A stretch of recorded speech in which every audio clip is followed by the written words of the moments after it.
So I'm here with. Darrien Vishnu. Nice to meet you, Darrien. You as well, buddy. Whereabouts are you from originally? Me?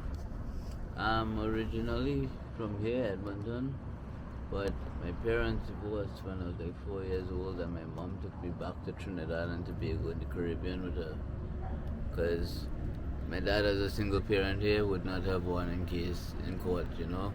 So he made the right. Well, I wouldn't call it the right choice, but life just dealt the cards that way to me. That's all.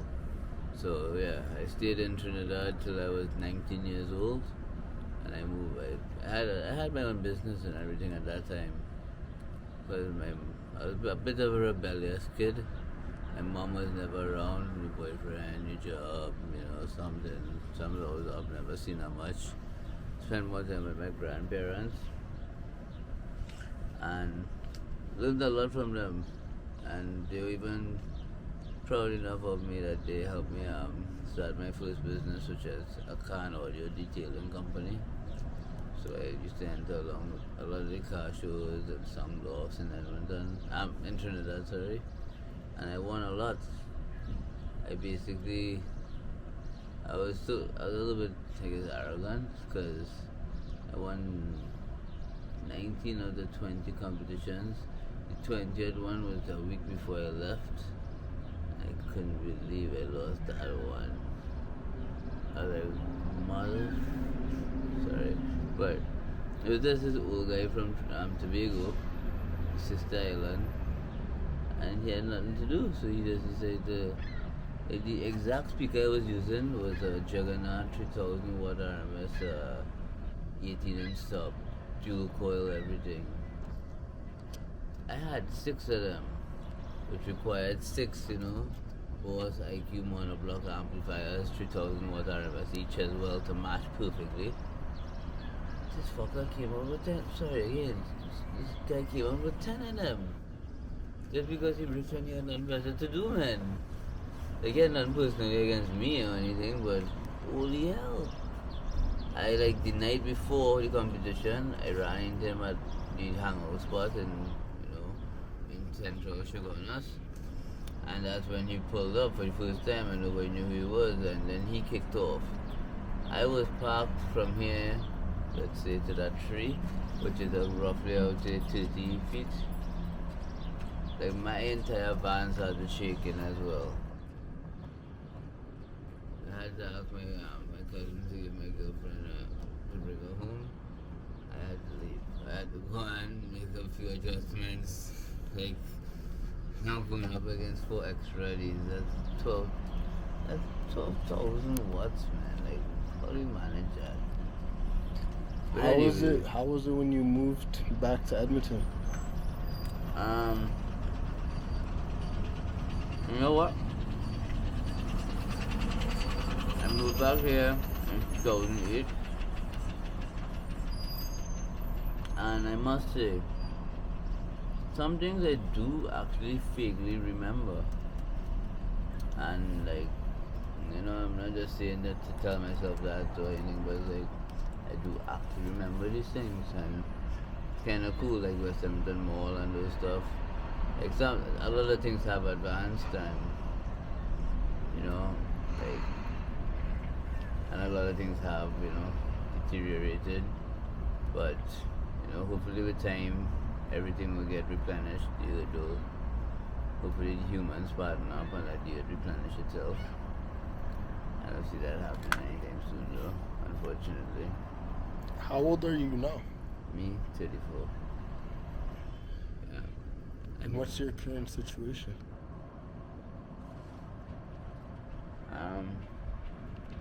Sorry to just lead back to one thing, but like I said, moving here wasn't the easiest thing for me, and at that age.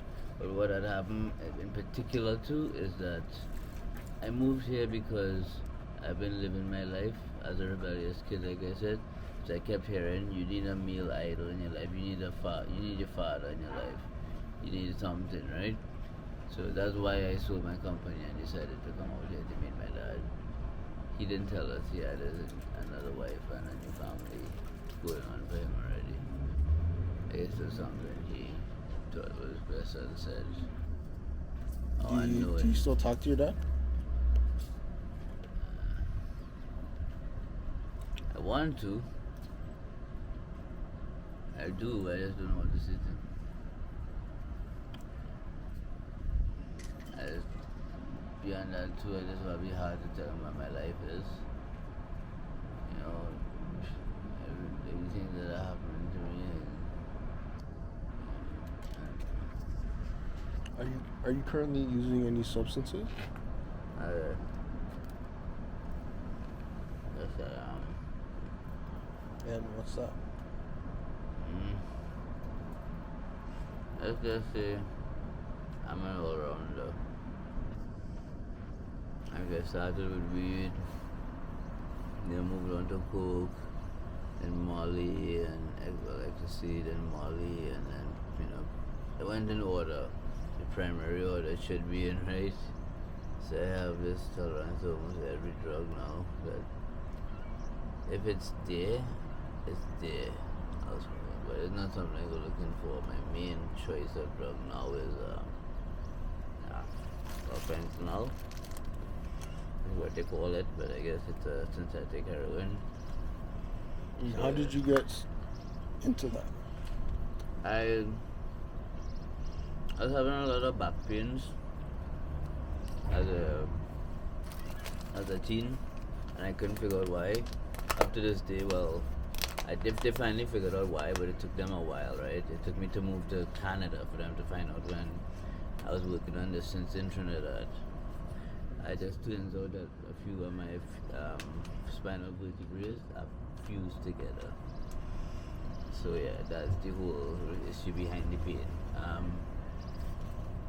Then while researching that, one of the recommendations for medication was opioids. I didn't know opioid itself was part of the heroin genetic or drug or whatever, and I found that out the hard way, what it does. But the thing is, the sad part about it is that it worked, and I really didn't know how to feel about it until I knew what to feel about it, because I was feeling it like I needed more already, and that was scary. I thought I knew at that moment something's up with this drug, and it's not a good, thing. So I had to figure out fast what to do, and I didn't figure it out in time, and I was stuck with it because every time I don't have any, I get sick. And describe being sick on fentanyl. Being sick on fentanyl is not like the sick you would think. Yes, it does. It involves your nauseousness, your typical dizziness, loss of strength, things like that. But that's because during the period of time where you're using it and binging on it, you're not thinking of food or anything. You're just thinking of, well, let's try to